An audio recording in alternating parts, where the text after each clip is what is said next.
De faly miarabantsika mpanaraka ny fandarana dinika indray isa-tokantrano na izany amin'ny alalan'ny onjam-peo na amin'ny alalan'ny fahitalavitra na ihany koa amin'ny alalan'ny tambazotra tserasera isan-karazany amin'ny internet. Ny docteur Élisée Rasolofenomanana no vahintsika atao anatin'ity fandarana ity, filoha lefitry ny antokotiko Madagasikara amin'ny anaran'ny faritany Fianarantsoa ny tenany ary filohan'ny vondrona RMDM koa ao amin'izany faritany Fianarantsoa izany. Miarabanao indray docteur Élisée tonga soa eto amin'ny fandarantsika. Ya, miarabany namana Joël nandray anay sy nanasanay amin'izao fandarana dinika ny MPS zao dia miaraba ihany koa ny PN ny sy ny MPS amin'ity dinidinika ity. Mandalo eto Andrenivohitra moa ny docteur Élisée amin'izao fotoana izao dia ararotina ny fanasana anazy eto amin'ny fandarana dia misy manantena fanaraka ny fandarana hatramin'ny farantsika menakavy. Fanontaniako voalohany docteur Élisée mikasika ny politika amin'ny ankapobeny Fianarantsoa moa elaela tsy dia tena nahitana hoe zavatra niseho miavaka fa tamin'ny faritra hafa teto Madagasikara ihany kosa dia be da be ny endrika azo lazaina hoe fanitsakisana ny demokrasia sy ny fahalalana maneho hevitra, ny fahalalana mivory niseho tato anatin'ny volana vitsivitsy ary tena efa nanomboka naharitra izy io. Fomba fijerinao amin'ny maha tompona andraikitra anao nivon'ny RMDM sy nivon'ny antokotiko Madagasikara. Ny fomba fijery tokoa amin'ny hoe mahodibe ny mpanohatra ho an'ny demokrasia eto Madagasikara satria izay moa le RMDM mazava ho azy ao anatin'izany fa ao anatin'izany ny antokotimo ary ny filoha mpitarika azy dia ny filohan'ny antokotimo rahateo, filoha nasionaly. Ka ny zavatra hita sy tsapa zany dia tsy avelany tsisy fahalalahana zany ny fanehoan-kevitra ho an'ny mpanohatra na ny famorim-bahoaka zany azay ao anatin'ny lalàna zany lalam-panondrenana. Ny araka ny eo andininy fa 720 hoe ny atoko-panohatra dia ny lalam-panondrenana no manome an'izany fananganana zany atoko-panohatra zany ary sy ny fanehoan-kevitra miaraka amin'izany. Ao anatin'izany ny famorim-bahoaka momba ny raharaham-pirenena sy ny fivorian'ny atoko-politika zay mahatoko-politika azy moa zany dia ny fanehoan-kevitra momba ny raharaham-pirenena indrindra hoe misy ny tsy fitovizana hevitra amin'ny fanjakana amin'ny fomba fitantanana ny raharaham-panjakana. Kanefa dia zay toerana ale rehetra na ny RMDM zany na ny antokotimo na ny filoha nasionaly mpitarika zany dia voasakana avokoa na dia any amin'ny toerana an'olon-tsotra sy mifefy aza dia tsy mahazo ny alalana. Malasa sainy zany hoe anao inona zany isika ity, tany republikanina ve, tany demokratika ve amin'izao fotoana zao, sa fitondrana didy jadona sa fitondrana mpanjaka. Zay zany no malasa saina na ary nefa ny zava-misy dia ny hoe raha fomba ofisialy nefa dia voafidy no mitondra ny Madagasikara. Ny olom-boafidy nefa tany republikanina no mitondra ny fanjakana nefa fantatra zao fa ny hevitra maro lafy no mampandroso fa ny hevitokana sy taritokana zany pensée unique dia efa tsy hita teo amin'izao tontolo zao fa tsy mitondra ny fampandrosoana. Ka zay fahalalahana ho an'ny atoko-politika zay, ny fahalalahana ho an'ny tsirairay ny zo fototra na miteny sy maneho hevitra dia nomeny lalam-panondrenana antsika ary ny safiditsika zany amin'ny mahatany republikanina demokratika atsika kanefa dia tsy nohajaina fa dia ndreo antsoina hoe mpitandro ny filaminana no aroso isan-kanana ny olona tsy hivory na haneho hevitra momba ny raharaham-pirenena ka mba hahafahany eo amin'ny fitondrana manitsy ny diany sy mieno an'ireo tsikera amin'ny zavatra tokony ahitsy amin'ny fitantanana satria ny hevitra ny efa iainantsika anie zany natao hoe tsy ny tany maha-republikanina atsika ary fa amin'ny maha-malagasy fotsiny misy ny hoe ny hevitra ny maro mahatakadavitra ary ny hevitra tsy azo tsy an'olombelona ohabolana atsika zany ary mbola misy koa ny fahatelo hoe ny hevitra toy ny terabary ka samy mamosaka zay ao am-pony. Zany hoe iainan'ny malagasy fa tsy zavatra nafarana na novolena avy any ivelany ny antsoina hoe demokrasia fa manana tsika zany tsika malagasy manana an'izany fisainana zany hatrany amin'ny taolo mahamalagasy atsika na zay fotsiny no ajaina dia tokony milaminy tsika maika moa zany fa nampiny lalàna ao namafisiny lalam-panorenana kanefa moa dia hitsakitsahany eo amin'ny fitonana zay voafidim-bahoaka amin'izao fotoana zao zay ny vahoaka ny nametraka azy. Ona Dr Élisée, marina fefe fomba fiainana sy fomba fijeriny malagasy efa hatramin'ny ela hoe ny hevitry ny maro mantakadavitra. Inona mahatonga ny hoe nanomboka tamin'ny taona 2015 no napetraka ny Repoblika teto Madagasikara vao mahazo ny fahaleovan-tena Madagasikara tsy niverina ho tany mpanjaka no naverina nitondra fa tonga dia Repoblika napetraka teto. Inona mahatonga ny hoe firy tao maty aty aoriana 12 taona aty aoriana nahazoana fahaleovan-tena mbola ady hevitra mikasika ny fampiarana ny demokrasia. Le olona tokony hampiatra anazy hoe ny tena olana sa le fomba fijery sy fomba fisainana ny tena tsy dia tena ao anatin'ny fotom-pisainantsika loatra. Ny fomba fisainan'ny malagasy dia tena mipetraka izay satria efa netsika novana tamin-drazana zany satria hita zany a fivoriam-pokon'olona na fivorim-pianakaviana na fivoriana fikambanana na me hatrany am-piangonana ary dia tsy misy ny atsony mbola misy fanampiny koa hoe tsy tongobolo ka tapenam-bava ohatra ny tongobolo zany hoe tsy tiany malagasy zany tsy avela hiteny sy aneo hevitra izany fa nefa ny fanjakana amin'izao zany zay le hoe nijoro repoblika atsika etom-bahoaka ny dikan'ny repoblika ary ny voafidy ny vahoaka ny mametraka ny fitondrana efa ny alana zany ny fanjakana hoe didy fe lehibe ny fahampanjaka dia nefa ny fahampanjakana ary mbola misy ny maka ny heviny manao ny anteny miera fitenitsika avokoa zany kanefa dia mahagaga miembotra isika zany amin'izao amin'izany fampetrahana ny demokrasia zany satria ny olombelona dia tsy ary hitovy avokoa fa misy nefa ny antsoina hoe ny hevitry ny maro zay matakadavitra dia izay no tanterahana dia ny amin'izao fotoana zany dia tsy mamela an'izay tsika fa no mahatonga zay dia mety hoe ny fitiavana fahefana ve satria ny lalàna koa no manao hoe 5 taona no anjaran'ny filohan'ny repoblika 5 taona anjaran'ny député 4 taona ny anjaran'ny commune dia ireo rehetrareo tsy maintsy mandalo fifidianana isika fa tsy indray mandeha dia izay no mahatonga an'ilay antsoina hoe alternance démocratie zany fifandimbiasa toerana araka an'izay maro anisa rehefa tonga izay fifidianana zay no safiditsika fa tsika tsy ny safidy zany ny hoe didy fe lehibe dia hoe hipetraka eo foana zay olona tafapetraka amina fitondrana na fahampanjaka monarchie fa ny safidy azay tsika dia tokony zay zany no ajainy zay mpitondra mifandimby eo avela ny olona ny eo alalaka ny heviny dia am'izay aetaetany am'izay alahelony mba am'izay tsy miagona loatra le atezerana fa zay mantsy ny mahatonga izy rehefa fehezina loatra ny olombelona dia mety hitrotra ka hanimba zavatra ary zay mety tsy hitovizantsika amin'ny tany maloha satria ny atsika zany dia rehefa nieritreretana hoe rehefa misy ny mikivorivory na mitambatambatra dia ny hoe anokam-panjakana zay fa ny tena izy dia zay le hoe tahotra fanonganam-panjakana satria mieritreritra n'le hoe vahoaka hitrotra kanefa tsy voatery ho izay satria mahalala-tsaina ny eo amin'ny fitondrana mamela ny olona iseho hoe zao zany tsy hainy tadiavin'ny olona inona ny heviny inona ny tokony ho tanterahana ahafahana manitsy sy manamboatra an'izay programa anasa tokony ho tanterahana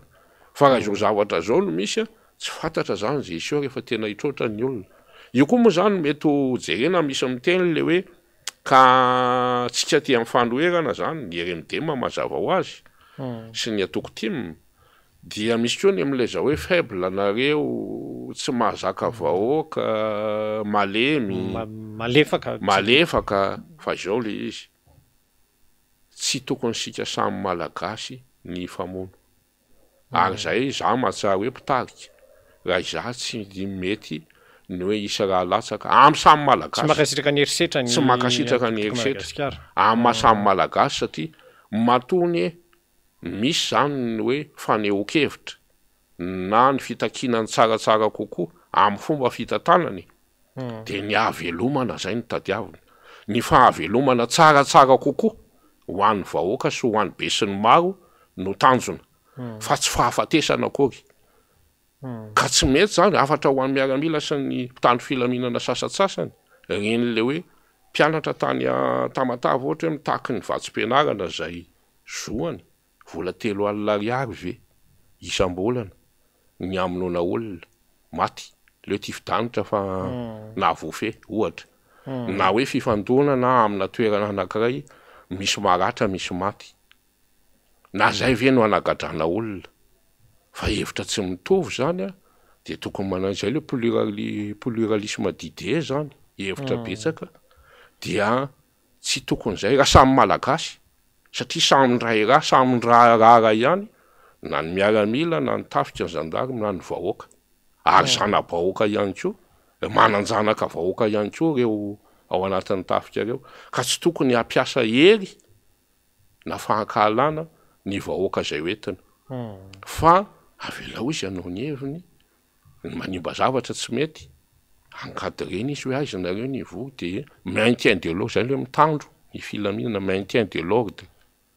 fa le izy moa zany a zavatra misy de izay ka raha hoe faible ny mpanohatra zay tsy tia hanandratsy ny avelomana ho any hitolomana ny avelomana ho tsaratsara kokoa ny fiainana no tanontsika eto Madagasikara fa tsy ohatran'izay le hoe afaka 5-7 taona vao hitovy amin'ny Rwanda ka manana kevitra sy ny manana fitiavan-tanindrazana de manao mba tsy rariny kosa zany raha mba firenena malagasy sahala am'izao manana ny arena rehetra ho aminy no lazaina fa afaka 5-7 taona zay tsika zao angamba efa tsisy ety intsony am'izany fotoana zany fa zany hoe ahoana no amin'ny avitsika afaka 10 taona 20 taona ahoana no avin'ny taranaka ao afara ndritsitsika tsy ety intsony zay ny antony ametrahana an'izao hoe zao ny tokony atao zao ny tokony atao itsy io ty fanareo ny voafidim-bahoaka eo de ataovy ny filaminy faneho-kevitra velony olona ny hevitra malalaka amin'ny zavatra zay takiny sy tsy rary ny mahazo matsapany fa tsy mety aminy satria ny mpitondra de mpandamina sy mpandrindra ny fiainam-bahoaka araka an'le voalaza hoe misy miteny hoe ny antsoina hoe zay le antsoina hoe état providence piahy fa tsy état gendarme na gestapo akory ny fanjakana na ny fitondrana fa fanjakana piahy état providence araka ny théorian'ny économiste moa zany hoe Keynes zay moa zany nouvelle théorie économique ta théorina nametraka hoe ny fanjakana zany no mpandrindra ny lafiny toe-karena sosialy ary piahy izy zany a mampirindra an'izay fitadiavana sy fiarina zay mba hampisy ny filaminana eo amin'ny vahoaka zay hoentina idirantsika lalandalina kokoa le lafiny toe-karena sosialy rehefa aveo docteur Élisée fa maranako an'izay resaka démocratie sy politika amin'ny ankapobeny zay a inona no mety vahaolana amin'izao fotoana izao raha izay zavatra niainantsika tao anatin'ny efa-taona izay satria raha ny lojika tsy herintaona angamba ny sisa zay vao hoe andeha mpiatra démocratie sy ny fahalalahana maneho hevitra mbola misy azo antenaina avy ao anatin'io herintaona io satria tao anatin'ny efa-taona zay foana ny zavatra niainana fa nisakitsahana amin'ny endriny maro samihafa ny resaka démocratie sy ny resaka fahalalahana maneho hevitra na mivory ihany koa ny vahaolana zany de izao tsy ny fifantonana ho azy zany tsy raha ny zay manokana zany tsy tia mila raha latsaka fa zany hoe tsy amin'ny alalan'ny herisetra tsy amin'ny alalan'ny herisetra na fandrombana fahefana fa ny efa-taona andrina ihany ny herintaona sisa ve tsy ho andrinay satria na tiana na tsy tiana zay ny fetran'ny lalam-pandroenana tsy maintsy mindroso amin'ny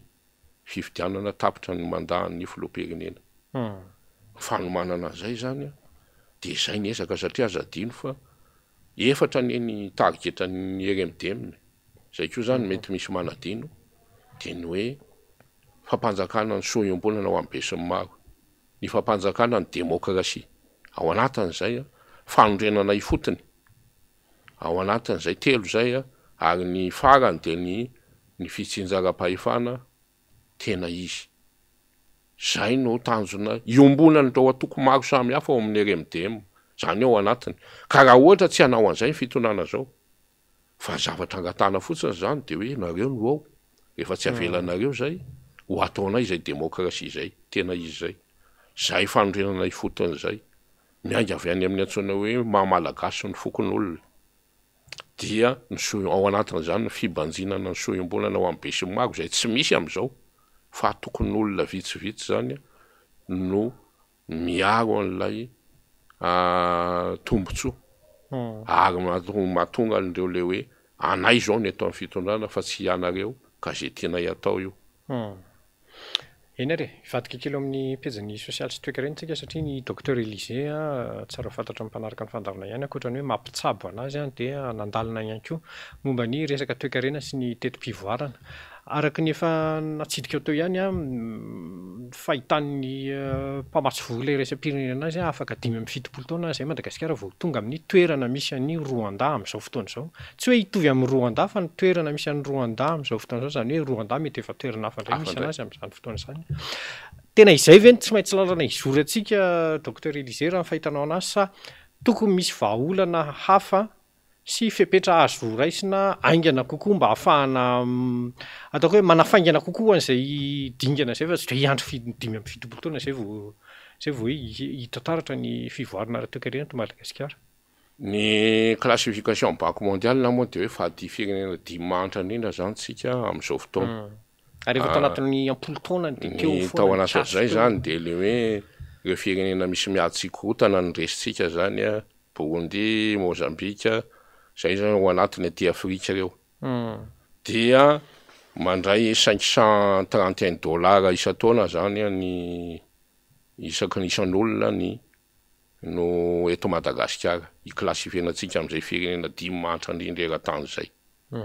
Ny Rwanda lazainao teo mandray hatrany amin'ny tafakatra hatrany amin'ny $830 isan-taona ny PIB-any zany isan'olona.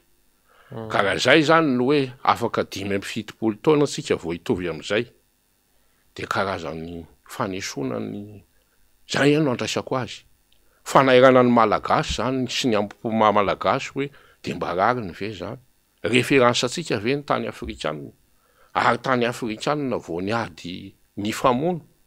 1994 raha tapitrisa ny matao aminy. Tsika tsisy ady atrano tsy mifamono. Kanefa dia lasa ohatrany hoe esite no ampitondra ve. Nilazan'ny ireo mpandinika ny toekarena Banque mondiale hoe afaka 5-7 taona nareo vao hitovy amin'ny Rwanda amin'izao fotoana. Zay taux de pauvreté any Rwanda 50%. Zay zany ny tsika navoaka teo 80%. Zany ao anatiny dia raha vitesitsika zany amin'izao fampandrosoana zao ao anatina 5-7 taona zany vao mahafaka ny tapatrana 30 isan-jato tsika. Ka fampieritrretana zany any fanjakana. Fampieritrretana zany any vahoaka malagasy. Aiza no avontsika amin'izany zany hoe zavatra tsy tokony firenena atao référence zany. Raha mba hoe États-Unis na i Fransa na firenena Européenne no nitenen'ny Banque mondiale dia mety mba hoe azo eritreretana ho mitombona. Fa raha firenena aty Afrika dia mahamenatra ihany ary tokony homenatra an'izany mpitondra. Dia hoe inona ary no atao? Zava-misy zany dia izao hoe mijery fotsiny ny fanjakana amin'ilay fahantrana. Eo mbola tsy hitovizan-kevitra ihany koa satria ny ao amin'ny fitondrana milaza fa makany amin'ny fampandrosoantsika. Mirona sy mandeha ny amin'ny fampandrosoana ary ny aty amin'ny fanohatra dia mitsikera sy tsy faly. Misy milaza mihitsy ary hoe mialona ny fampandrosoana izay ataon'ny fitondrana. Fa ny zava-misy dia izao. Io namana Joelina tsy voatery hoe rehefa solomaso samy hafa na fijery samy hafa rehefa hoe akote aiza no misy an'ilay hoe ny aty amin'ny mpanoratra dia milaza hoe tsy mandroso. Rehefa eo amin'ny fitondrana dia hoe mandroso. Fa misy ny antsoina hoe singa. Tsy maintsy ekena hoe zay no ara-teknika milaza hoe mandroso na tsy mandroso. Sahala amin'ny fitsaboana ihany io raha tonga ianao amin'ny dokotera marary sa tsy marary. Misy parametra jerena hoe ny hafanana manavy ve. Tosi-drà manahoana. Manahoana ny lanja sy ny halavana mifanaraka ve. Manahoana ny fitempon'ny fo na ny fanenon'ny tratra. Dia ahafahana milaza hoe salama ianao na tsy salama ianao. Tsisy afa amin'izay koa ny toekarena. Diagnostika zay. Ny diagnostika koa toekarena zavatra efatra ny jerena. Voalohany manahoana aloha ny fitombon'ny arikarena fobe. Ny voalaza ny totongana -7% tamin'ny heritaona. Taremarika navoaka an'ireo mpahay toekarena zany Banque mondiale sy ny FMI. Zany hoe very any amin'ny 4000. Misy miteny kely angeza ny 7 zany sao dia hoe zay ny jerena. fa raha amin'ny PIB zay ny aritrarena fobe zany 7% zany de any amin'ny 4000 milliards d'ariary no very zany a tsy tonga atsika tongana zay zany tsika efa mahantra efa tsy ampy atsika le vola sy ny aritrarena teo aloha mbola moins 7 indray a ve 4000 milliards d'ariary am'lefa tsy mahafapo tsika zany am'le toerana teo aloha ray aloha zany récession zany tsika fitotongany toe-karena paramètre ray iny paramètre faharoa ny taux de chômage e voalaza teo zany a tafakatra ambony be ny taux de chômage tsika raha 54% izy tany aloha tamin'ny androny avant 2009 zao zany izy efa tafakatra firy ny lazainy zay hoe ka any amin'ny 80%. Ny tanora tsy anasa tokony tonga eo amin'ny taonany iasa. Ho zay. Fahatelo, fitangany vidim-piainana ny inflation. Tsy ny Covid ny nahatonga an'io, na ny tiadiny Ukraine sy Rosia ity. Fefa niakatra any amin'ny 300 aby ny vidin'entana talohan'ireo zavatra niseho reo e. Efa nanaitra an'izany satria efa ela ny manamarina an'izany ny izy ty eto le fikambanana miady amin'ny miaro ny zony ny mpanjifa. Efa nirotsaka an'arabe reo hoe midangana ny vidim-piainana. Miakatra daholo ny PPN rehetra. Tsy taitra amin'ny fanjakana. Ny zavatra nataony dia hoe hanamboatra kapoaka spécial na maharambary. Nisy ministra teny an'izany hoe any Tamatavy ny andao azy. Ny plafonena ny prix navoaka ny ministre ny commerce am'izao tsy mahazo mihoatra an'izao. Maika koa ary izy niteraka zava-doza. Fitangany vidim-piainana. Ary tsy mahalala an'izany hoe ny zavatra nividiana 700 teo aloha. Lasa hatrany amin'ny 200 sy arivo am'izao fotoana. Iainan'ny olona zany. Ny menaka 10,000 fito. Lasa ray alina mahery. Ny savony moa tsy resahana tsony. Tsy zavatra ilaina amin'ny fiainana andavanandro manontolo. De maika moa zany a tonga indray le fiakaran'ny solika 470. De manampitrotraka an'izany rehetrarehetra zany. Ny frais zao raha avy any Fianaratsoa raha 900 alina teo aloha lasa 703 alina am'izao fotoana. De eran'ny nosy zany zay miakatra avokoa. De nefa ny zavatra mahagaga de izao le solika nefa raha ny eny de efa nisy an'izany teo aloha $100 $120. Efa nisy an'izany teto hatramin'ny efa nisy ary tamin'ny $140. Fa tsy nisy miakatra be ohatran'izao ny vidiny. Ary ny karama ray volana eto amintsika zao za raha mahazo ny SMIC. Ny karama fany ambany deklarena hoe 1,250,000 raha kotina amin'izay zany za raha mahazo 70 litatra. Ny karama ray volana raha ho atao gazoil avokoa 70 litatra. Ny firenena afrikanina ao ne misy mahazo ny Frantsay mahazo hatrany amin'ny 400 litatra na 100 litatra karama farany ambany. Zay lazaina fa hoe ka ny Frantsay ny mbola lafo noho ny antsika ny solika. Fa ny azy ny karama fa tsy azo ampitahina le izy samy tsy mpamokatra pétrole reo a. Ary na i Cameroun na i Sénégal samy tsy mamokatra pétrole na Côte d'Ivoire. Fa ny azy mbola mety mahazo hatrany amin'ny 200 litatra. Ahitantsika amin'izay zany hoe manahoana ny fahari-piainan'ny malagasy. Zay ny inflation zay na fitangany vidim-piainana. Dia ny farany a paramètre jerentsika farany de io le hoe fitsingevaevan'ny fitotongany vola malagasy mihoatra amin'ny euro sy ny dollar. Iny zany ny antsoina hoe équilibre, déséquilibre iny zany externe. Retsy le lazaiko retsy déséquilibre interne zany ny fitangany vidim-piainana, ny tsy fisinasa, ny fitotongana ny toe-karena. Ka reo zavatra déséquilibre interne sy déséquilibre externe reo no mahatonga atsika zany ohatran'izao am'izao fotoana zao. Ny balance commerciale atsika moa zany de voalaza hoe hatrany amin'ny 800 millions de dollars zany ny déficitsika. De jereny fanjakana fotsiny ve zany rehetrarehetra zany. Kely ny entana ahondratsika kely ny entana ahondrana. Raha oharina amin'ny afarany. dia io mahatonga an'ilay déficit balance de paiement-ntsika zany déficitaire zay mampiakatra ny santany vola mampitotongana ny sandam-bola malagasy ary zay no misy fiatraikany amin'le vidin'ny solika mampiakatra azy zay no mahatonga an'ilay izy ka ireo zavatra ireo zany a valy tenin'ny fanjakana tsy misy mesure raisina zay le mampalahelo fa de hoe fotsiny hoe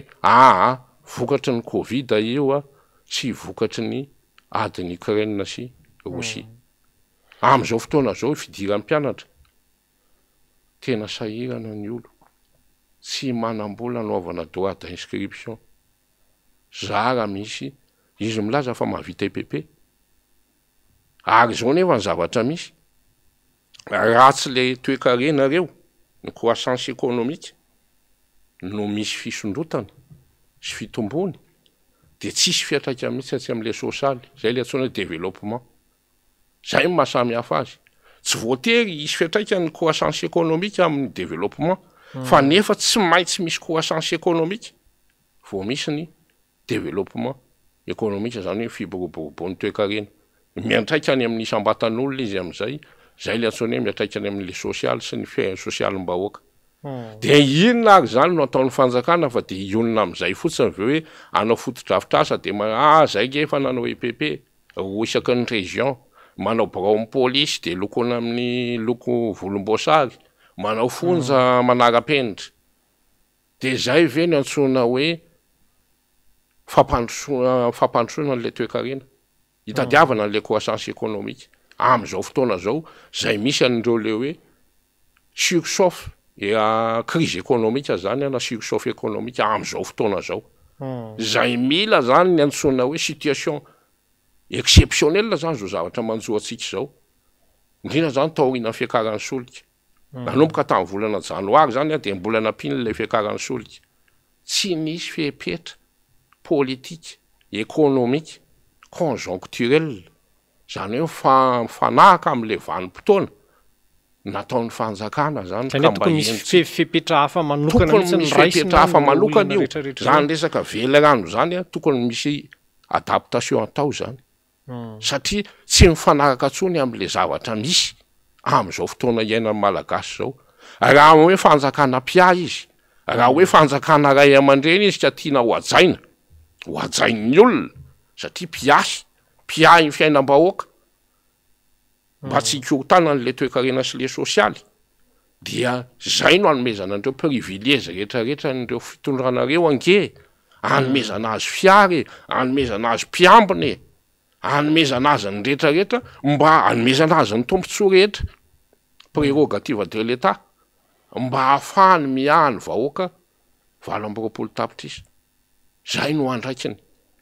nomena azy ny zo sy ny lalàna rehetra mba tsy androandro tsy andry alina izy mivory andro amanalina hoe ahoana no ampandeha fiainam-bahoaka am'izao crise économique conjoncturelle zao de mila politique économique conjoncturelle zany zao zavatra zao fa tsy le politique économique à long terme zay lazaina hoe structurelle zay zany zao misy ka reto zavatra ataony reto hoe aménagement de territoire na trano na ohatrany tsy misy retombé immédiat zany am'izao zavatra misy zao reo zavatra reo ary zay mahatonga an'le hoe tsy lahara-pahamehana zany le izy terrain synthétique kianja fanaovam-baolina ny colisée anaty rova rehefa nitenenina foana moa reny hoe tsy mety fa ahoana zany ny politique économique am'izao situation exceptionnelle zao efa mitaraina ny malagasy fa io moa zany raha zay lazainy hoe tsy marina zany fa nareo no te hitabataba am'izany fa ny vahoaka milamina fa ny vahoaka tsy te hitroatra satria ny avelomana ao ny tadiavana ny tsaratsara kokoa de ny avelomana sy anatsarana ny fiainana fa tsy ndeha haratrana nandeha ahafaty fa raha ohatra ka hoe vazany manamboatra eto na ny tany namana betsaka hoe raha Madagasikara moa zany nohatra ny kahany Ukraine io mba ahoana ny hevitsika de oziny ny olona mbola matanjaka hoe tsy maintsy mandray basy tsika misotro ny aleko maty fa raha sy misamitsika malagasy mamperitreritra ny tafika zany sy ny zandarima sy ny miaramila sasatsasany oka tsy hifamono fa samy malagasy raha tsy resaka tsy fitovikevitra amin'ny fiainam-pirenena no ndeha hifamonoana nandeha hifankahalana ny sasany fa malagasy tsika ary samy nateraka malagasy samy monina eto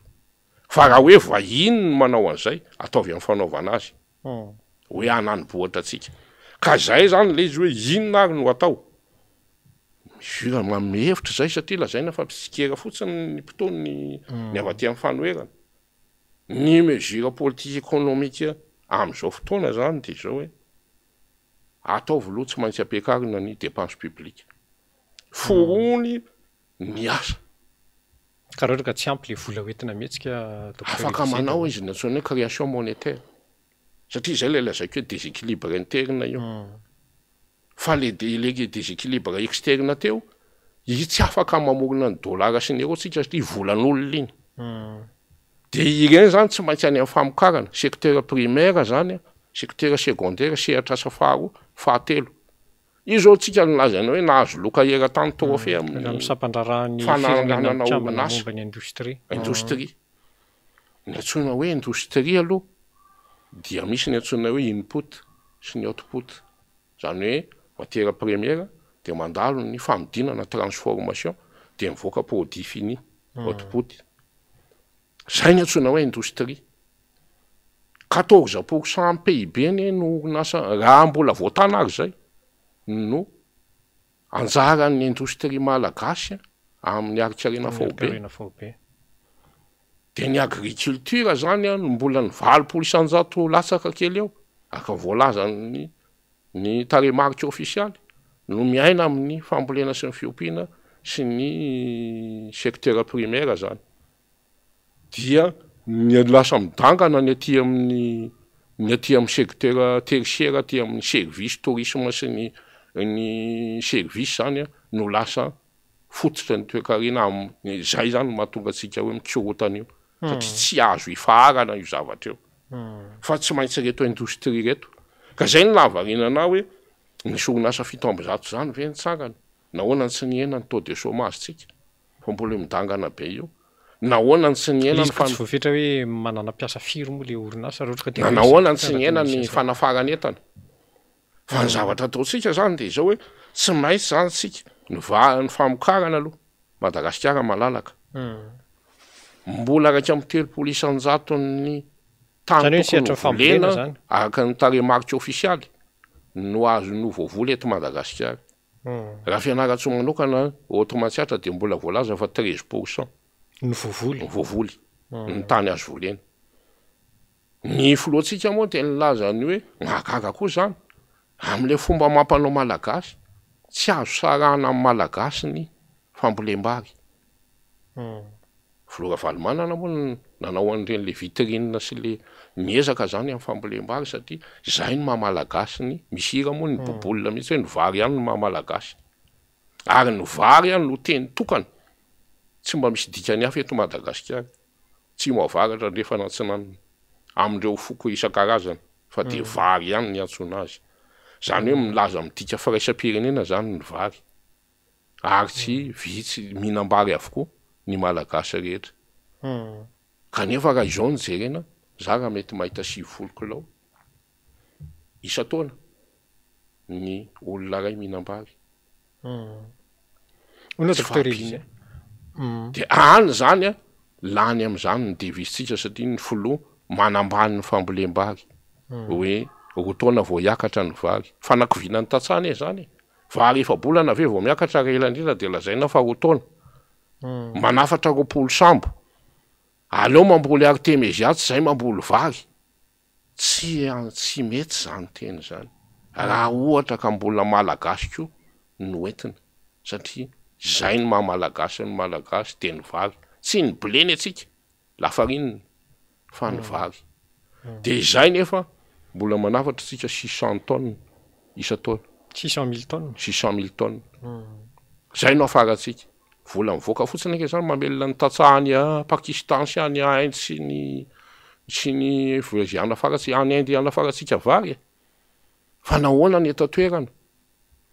zay zany dia zavatra efa politique économique tokony atao zay efa bolana ane zany fa tsy ela be de zavatra vitsy rehefa zany bolina de miakatra hitany miakatra ny vary ny anankiray hoe ny famohonana asa teneniko teo ezahana zany a dépense publique barazy ny fotodrafitrasa kely madinidinika système imo am'izao politika conjoncturel zao zay le resahan'ny économiste sasany hoe le fantsofana aloha ahoana ny ampisy vola ny aposin'ny olona satria le vola mihitsy zao na ifo amin'ny efatra maraina ary ianao nitsita de ahoana ny ampisin'ny vola ny aposin'ny olona ny revenu zany dia mba hikaramany ahafahany manjifa de ny fantsofana ndray no manetana ny famokarana de miezaka ny famokarana zay no ataonao antsoina hoe mampitombo ny toe-karena zay le relance économique tadiavitsika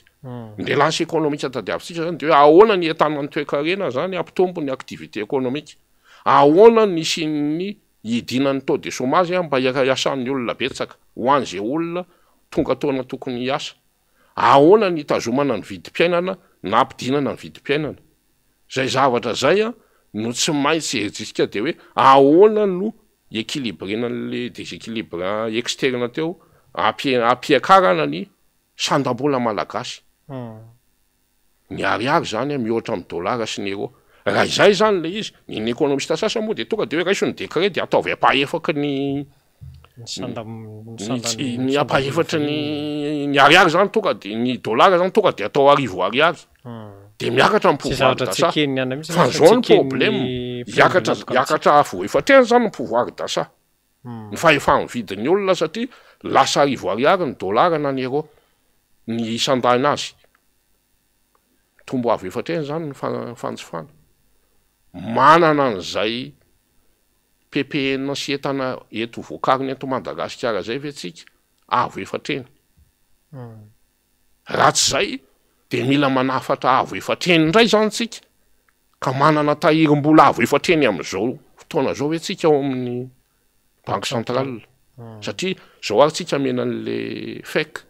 fonds élargi de crédit vola vahiny enge menantsika io de zay no anaovana an'le hoe vola eto toerana ampitomboy ampisan'le masse monétaire zany circule foano hainao ny etra zay efa hitaraina ny reto entreprise GEM sy ny fikambana ampandrara hainao ny etra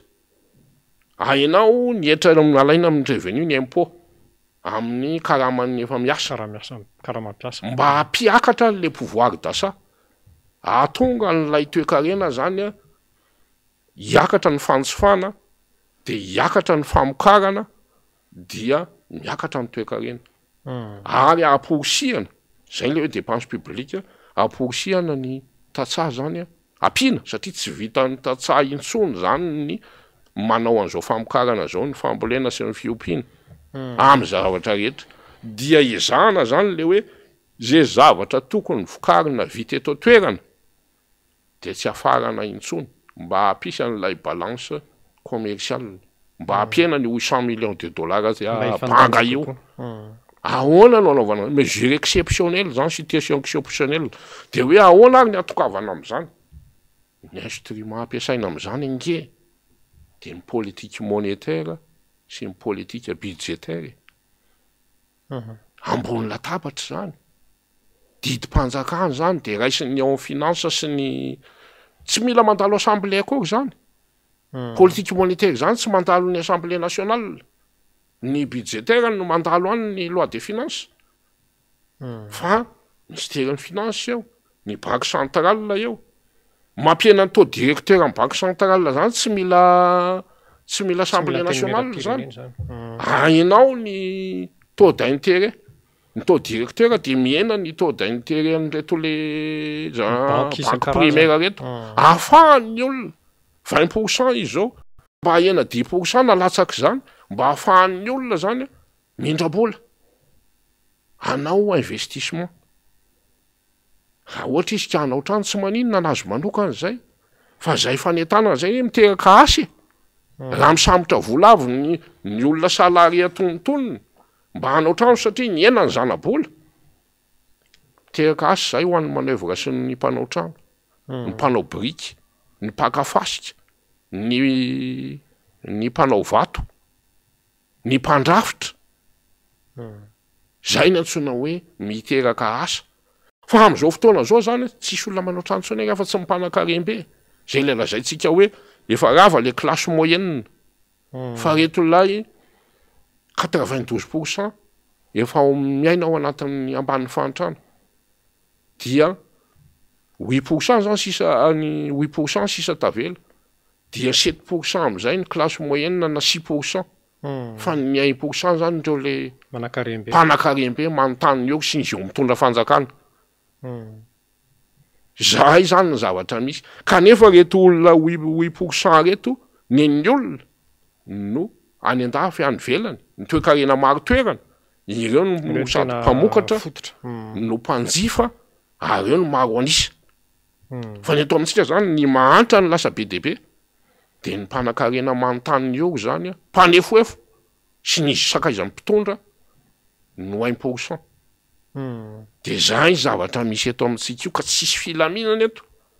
ara-tsosialy raha tsy milamina ny toe-karena ary tsisy filaminana politika koa satria manana argument be dehibe ny aty amin'ny fanoherana mitsikerany le tsy fahaizana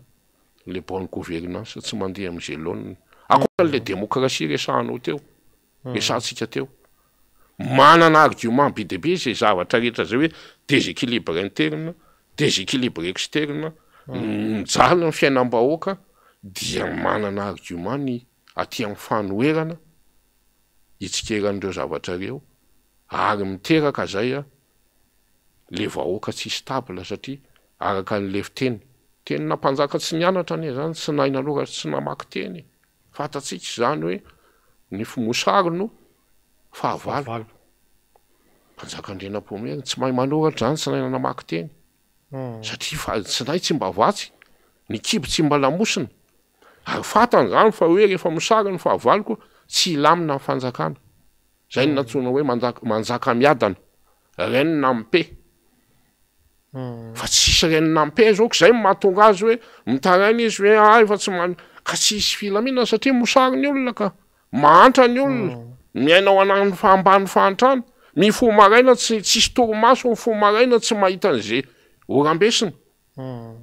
zay ny zavatra misy am'izao fotoana de miteraka zay zany l'instabilité économique zay miteraka mazava ho azy instabilité politique ary miteraka insécurité instabilité sociale zay mahatonga an'le fandrobana ny alabotry ny alatra madinidinitra satria misy olona tsy mahita ho arapaka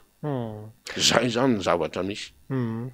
navelako anazavalizy amin'ny atsipria mihitsy docteur Élisée foana docteur Élisée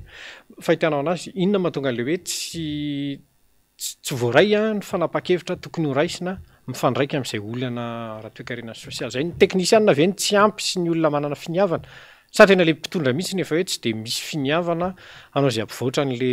toe-drara amin'ny fehimpotoana zay iandrasan'ny olona anazy mampametra-panontania tokoa zany mety misy miteny hoe elavy no maheto sa nianatra momba ny ekonomia eto sa ahoana sa ekonomista manahoana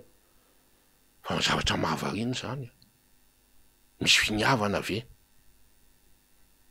zay mahatonga an'le fanontaniana efa eso teny ange zany ataon'ny vazaha zany afaka 10-fitopolo taona revo itovy amindroa andahy de tsy mba taitra ve ny ampi-po ho an'ny mpitondra aloha tsy ho an'ny vahoaka hoentina efa klasy fahadimy tsika amin'ny fahantrana eran-tany nefa manana ny arena kibony tany manana ny ranomasina manana olona miasa sy mavitry za kosa aloha tsy teny hoe ka misy matsy ny teny hoe kangano ny fanjakana no anatitra ny vary eo ambavanao fa za mba mahita ihany olona mifoa amin'ny firy maraina io tatsaha io mizihatra ny atsika mifoa amin'ny firy maraina ny olona eto antreny vohatra eto mitady vola satria araka mbola teny malagasy koa ny vola no zatra ny fiainana ny vola moa zany raha zay le hoe théorie zay dia tsy fifanakalozana fotsiny ny vola fa zay le politique monétaire afaka ireglena ny toe-karena ny vola fa tsy hoe fotsiny hoe ampiasaina ho fifanakalozana de zay zavatra zay no mahavarina za manontany tena misy mpanolo-tsaina firy amin'ny filoha tsy voatery an'izany na tsy nianatra an'izany izy fa mpitaritra ny azy manana mpanolo-tsaina ekonomika avy izy eo fa zavatra tokony misy gouvernement ao, misy ministre ny toe-karena ao, misy ministre ny vola ao, misy teknisianina ao, sa iza ny obstacle amin'izany zavatra rehetrarehetra zany mampametram-panontaniana fa na za koa ary de mba variana hoe de ho avela am'izao ve ty malagasy ty ho avela am'izao fotsiny ve zao zavatra misy zao eto Madagasikara fa hatramin'izao mba nandrasana hoe nanomboka tamin'ny volana janoary de io mbola tratran'io pétrole niakatra io de filazana fotsiny ve vao hiakatra ny solika fa tsy maintsy voatery miakatra ny solika de zay fotsiny de miolona fotsiny ve hoe efa miezaka amin'ny fanjakana fa adiny Ukraine sy Russie io de Covid io ary tsika mbola mindrehare koa zany tsika renena aresan'ny Covid e fa ny zavatra misy de izao mbola firenena faha-efatra amby folo tsika ty Afrika amin'ny laharana ny fandresena Covid amin'ny isan'ny maty zany no nijerena sy nisan'ny marary zany hoe mbola misy firenena 3 alohantsika mahay mandresy lavitra amin'ilay izy fa ny tena marina de izao tsy de nandaitra tsoy aty amin'ny tany afrikanina mainty hoditra ity Covid ty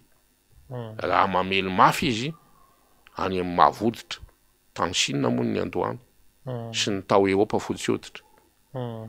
fa raha taty amin'ny mainty hoditra izy zany dia tsy de nandaitra loatra tamintsika Andriamanitra nisy orana amin'izay fa tsy zay akory ny eriariana hoe zao satria raha nytaham-baky sinitsika ne mbola niexigena nitakina tamin'ny flo zany tany Washington 4% ny taham-baky sinitsika au niveau national amin'ny Covid zay eritreretin'ny OMS nefa fa hoe tokony foana amin'ty 2022 ty ny Covid eto ambonin'ny tany ary mila mahatratra ny firenena tsirairay 10 isan-jato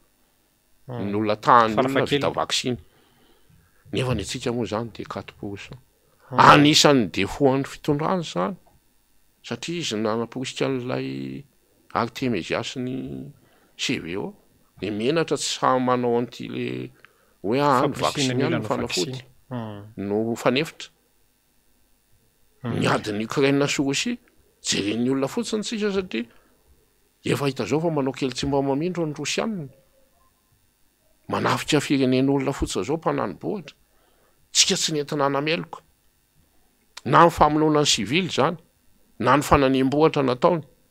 fa de mijanona fotsiny tsy momba ny atso tsy momba ny tsy momba ny atso tsy momba ny fa de tsy matoa zavatra ohatran'io zany amin'ny lafiny ohatran'io de say vidin-dafo tsika io politika vidin-dafo ny fitondrana io satria ny Europeanina ny tena zay ozy tsy manery ny Madagasikara no nisafidiny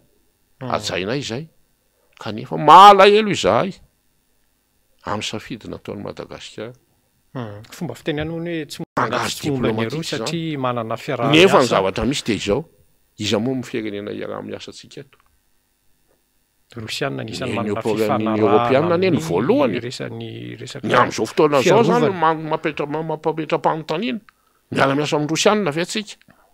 amin'ny lafiny fiarovantsika manana fifanarahana amin'ny zareo ne ka zay le izy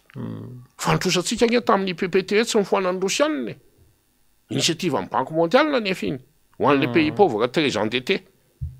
tsy nanafoana ny firenena Rosianina tsy nanafoana ary tsisy hoatenaitsika zany amin'ny resaka n'izany hoe tandrefana tatsinanina zany raha resaka fiaraha-miasa ara-toe-karena fa ny zavatra nahazatra atsika teo de reto Banque mondiale ny FMI ny Européanina ny Japonais raha ho fahasalamana moa zany de ny UNICEF reny ny OMS Zika Japonais zany ny GTZ allemand ny Raoul Folero ny Frantsay fondation zany hoe tsy am'izao fotoana mbola misy koa milaza zany hoe ny vahiny mampahatra atsika reo no mitsetrefa misy andinyolona miteny mihitsy hoe reo fiarahantsika miasa am'ireo azany teny zany hoe afaka 10 taona Europeanina sy Amerikanina ary fa de tsy mahay tsara tena ve tsika hoe misy zavatra tsy mety eto toerana misy bonne gouvernance mipetraka ve eto fa io tonga amin'ny irany dama hoe ny eloko rehetra ne tsy an'ireo vahiny fa misy eloko atsika io misy fotiny mpitondra mpitatana eto io Tatsika lutte contre corruption matona tao.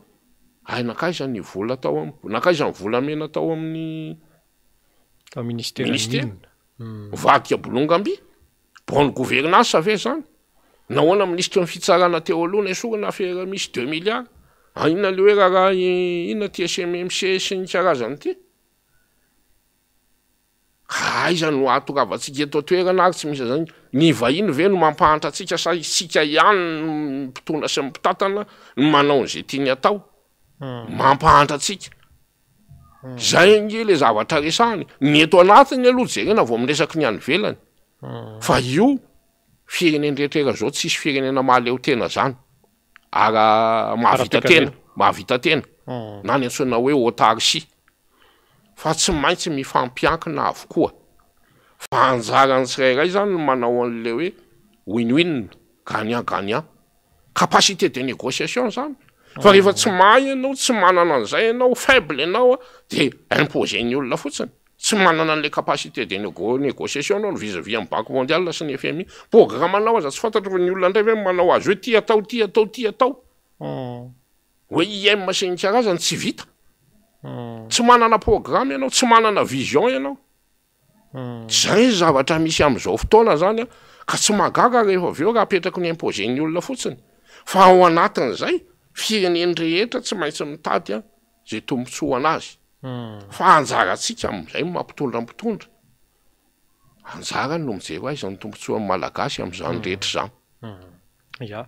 Ya, nifantoka misy kokoa tamin'ny resaka toekarensika tao anatin'izay minitra maromaro zay Dr Élisée. Amarina fandarantsika fa mialohan'izay dia omeko minitra vitsivitsy ianao hitondrana hafatra ho an'ny mpanaraka ny fandarana dinika. Ya, miantso ny mety efa any mpitondra ny hafatra. Ianareo zao no eo ajainay izay. Napetraky ny HCC. Ka le izy raiso ny fepetra. Ampiasao ny manampahaizanao aminareo. Atsovy raha ohatra tsy manana nareo tonga amin'ny tenin'ilay économie. Atsovy nisy économiste nilaza an'izany. Fa mila mesure exceptionnelle ny fiainan'ny vahoaka malagasy ara-toekarena amin'izao fotoana zao. Amin'izao situation exceptionnelle surchauffe économique manjo azy zao. Fa tsy fantatro ianareo na miaina an'izany na tsy miaina an'izany na tsy mahalala an'izany. Fa mba midina ifotony dia mba manaova sondage. Fa tena tsy tafavoaka ny firenena. Manampy anareo zany fitiavana anareo zany. Fitiavana koa ny vahoaka malagasy. Fa raha ohatra moa zany zahay hoe zay faly sy mialina amin'izao fahavoazana zao, tsy namoaka an'izany hevitra zany teto. Fa dia hoe avy ela fa ho avy ny fifidianana dia ho vory eo. Fa ny vahoaka aloha no ambony indrindra. Ny firenena no ambony indrindra. Ny taranaka no avy no indrindra. Zay no mahatonga anay hoe menatra zahay. Raha ilazany vazaha hoe 5 taona nareo vao hitovy amin'ny Rwanda. Ary menatra zay raha ny hoe ny mena loka ny filoha. Lazaina fa nahazo loka industrie na be industrie indrindra. Nefa ny zava-misy tsy misy an'izay. Tsy hoe ny fanesoana. Fa io moa nisy ny teny hoe ny fitaizana sokoto izy le mpitaiza sokoto rehefa misy votsavotsa ny zaza mba mailamailaka azy dia mena sironon izy hoe mailaka. Zany hoe zay le psychose inversée ozy psychologie inversée. Le faiblesse le lesoka eo amin'le olona na eo amin'le firenena no antokafana azy. Mba hahafahany zany miezaka manatratra an'iny. Ka raha zaza votsavotsa tsy dia mahavo mandeha zany dia atao hoe mailaka. Raha misy zany fomba malagasy zany. Raha olona mivantravatra dia atao hoe raha tsy mandresy. Zany moa zany vita ny aina zay ezako hoe le fomba malagasy betsaka ny zavatra tokony hoentitsika zany amin'ny fampandrosoana. Hoe ny vitanala koa sy mantsy lazaina olona mahery vaika sy manoto vitany. Mahery dia ny mena anarana malefadefaka. Mba tsy hanoatra an'izay. Ity indray zany faible dia mena anarana fôro, mena loka matanjaka mba ho tonga amin'izay. Dia tokony izay fa tsy afaka mibitabitaka sy miolona fotsiny amin'izao. Mila miasa andro aman'alina sy miketrika an'izay tokony hampandrosoana malagasy ny fitondrana satria eo am-pelatana ny fahefana sy ny didy amandalana rehetra. Ahafahana manao an'izany. Dia manantena fa mba isy ho tonga saina am'izany na ny mpitondra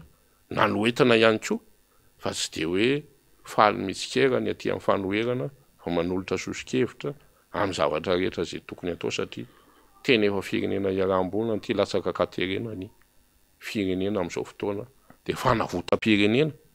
ny arahantsika ary oka mba tsy hisy ny raha latsaka sy ny famonoana ny samy malagasy na avy aty amin'ny tafika sy ny vahoaka zany na samy vahoaka fa tsisy vazaha koa reto mananoboatra atsika ka andeha ho vonoina sy hosam-borona makasitraka ny namana zoelona namparisaka teto nanasanay de makasitraka ihany koa ny MBS sy ny fandarana dinika misaotra tompoko. De makasitraka antsika rehetra nanaraka ny fandarana tany atokantrano tany ampatsivina ihany fa ny docteur Élisée Rasolofenomanana no vahintsika tato anatin'ity fandarana ity ankoatra mampanao politika anazy de nandalina momba ny toe-karena sy ny teto-pivoarana ny tenany ary zay natonga ny ampahany faharoa tamin'ny fandarantsika nifantoka kokoa tamin'izay resaka sosialy sy toe-karena izay de mametraka ny veloma finaritra indray tompoko lahy sy tompoko vavy.